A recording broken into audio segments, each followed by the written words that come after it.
नमस्कार, सत्यदर्शन न्यूज मध्ये आपले स्वागत आहे. मी पायल शहा. एक नजर टाकूया आजच्या ठळक घडामोडीवर.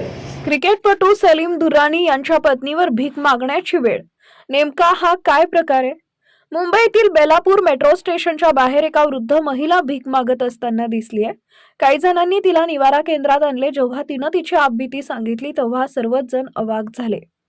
या महिलेला निवारागृहात आंघोळ घालण्यात आली. तिला नवीन कपडे देण्यात आले. त्यानंतर तिचं नाव आणि तिच्या पतीचं नाव विचारण्यात आलं. तेव्हा अनेकांना धक्का बसला. या महिलेचं नाव रेखा श्रीवास्तव असं आहे आणि ती माजी क्रिकेटर सलीम दुर्रानी यांच्या पत्नी असल्याचा दावा केलाय.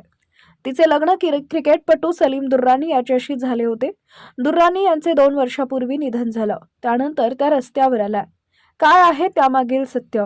रेखा श्रीवास्तव यांनी दावा केलाय की प्रसिद्ध क्रिकेटपटू आणि सिक्सर किंग सलीम दुर्रानी यांच्याशी तिचं लग्न झालेलं आहे.